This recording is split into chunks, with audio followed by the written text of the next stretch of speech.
নমস্কার বন্ধুরা, শিবানী কিচেনে আপনাদেরকে স্বাগত। সুজির পান্তুয়া করব। দেখুন আমি কিভাবে করি। দেখুন বন্ধুরা, দুধটা ফুটে গেছে। এবার এর মধ্যে আমি সুজিটা দিয়ে দেবো। সুজিটা দিচ্ছি, দেখেছেন? দিয়ে ঘেটে নেব।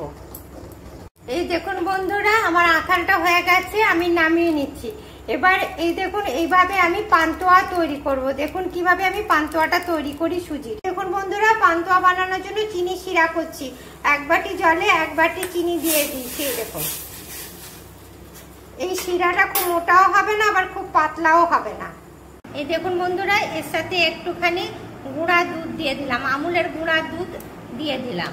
দিয়ে এটাকে আমি ভালো করে মুছে নেব। এইভাবে মুছে নেব। সাথে 1 চামচ গাওয়া ঘি দিয়ে দিলাম। দিয়ে এটাকে আমি ভালো করে মাখিয়ে নেব।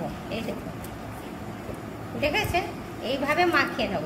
আপনারাও প্রথমে ডোটা এইভাবে করে নেবেন। এবার এর মধ্যে একটুখানি গাওয়া ঘি দিয়ে এই দেখুন রেস্টে আধ ঘন্টা রেখে দেবো। দিয়ে তারপরে আমি এটাকে বানাবো। এই দেখুন বন্ধুরা, কি সুন্দর স্মুথ ডোটা হয়েছে।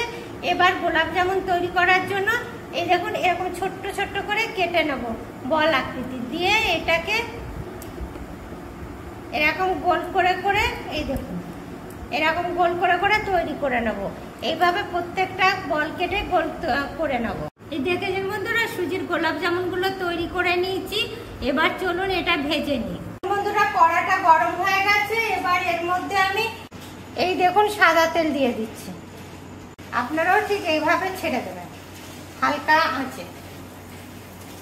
বেশি জোরে আঁচে দেওয়া যাবে না এটা। দেখুন বন্ধুরা, কি সুন্দর গোলাপ জামুনগুলো ভাজা হয়ে গেছে। দেখেছেন? এই দেখুন কি সুন্দর ভাজা হয়ে গেছে। এবার এই যে রসটা হালকা গরম আছে, এই রসের মধ্যে আমি ছেড়ে দিলাম।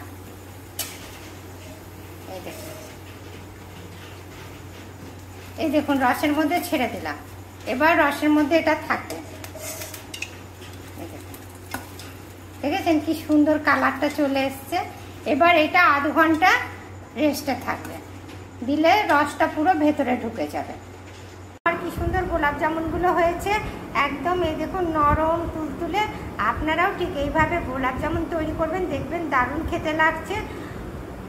আর আমার এই রেসিপিটা আপনাদের যদি পছন্দ হয় তবে লাইক করবেন, কমেন্ট করবেন, শেয়ার করবেন। Thank you.